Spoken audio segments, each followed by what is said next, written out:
You know, the thing is, if you want to be a good golfer, you've not only got to practice the technical side of your swing, you've also got to practice how you play the game. Sure. Right. So you've got to make your practice more random. Yeah. You got to practice more variably. Hit different clubs to different targets.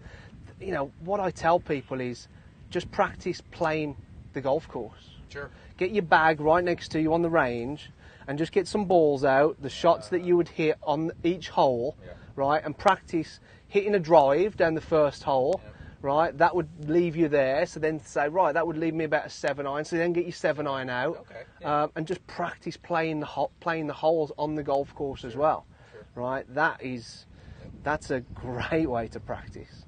So what we're saying with your swing, John Michael, is right, there's the centre of your hips, right? Mm-hmm.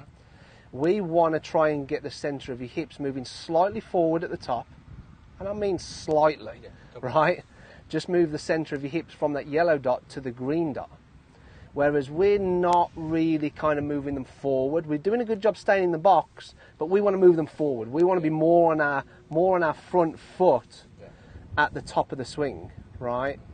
Right, we don't want to be so we don't want so much of the pressure on our back foot. So you can see as you go up to the top there, as you're just about to start the downswing, 91% on your back foot, right? Just too much, too much, right?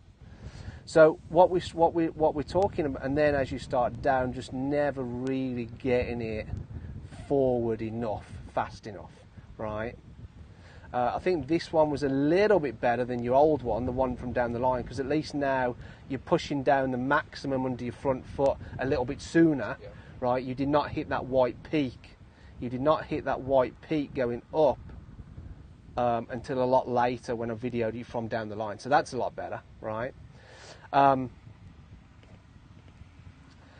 what we're doing now is the drill is saying, right, well, get to halfway back there, and then from P3, right, that's position 3, left arm parallel with the ground, to position 5, which is then left arm parallel with the ground on the way down. Oh yeah, right, so now left arm's parallel with the ground, that's position 5, P5, right?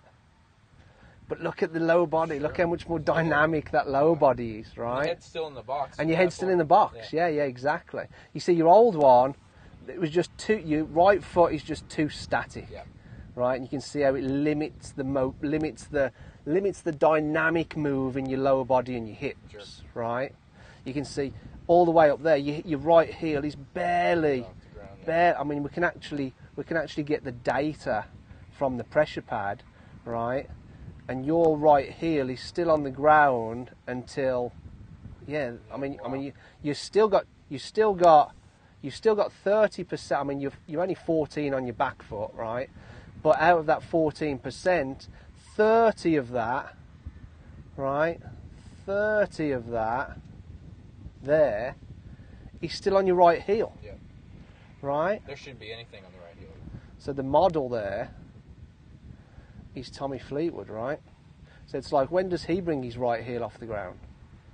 Now. Right? He's probably not even halfway down and his heel's already coming off the ground because his lower body's so dynamic. He's really pushing down in that forward foot. His hips are moving forward as well as rotating. I mean, even at that point, I can see a little bit of his left butt cheek, right? Which tells me his hips are opening as well, right? Bring him down to P6. And I can see a little bit of his left butt cheek, and his hips are already open, right? So it's just, so I really like that drill with regards to P3 and then come down to P5. Love that. Yeah, that's a great drill for you.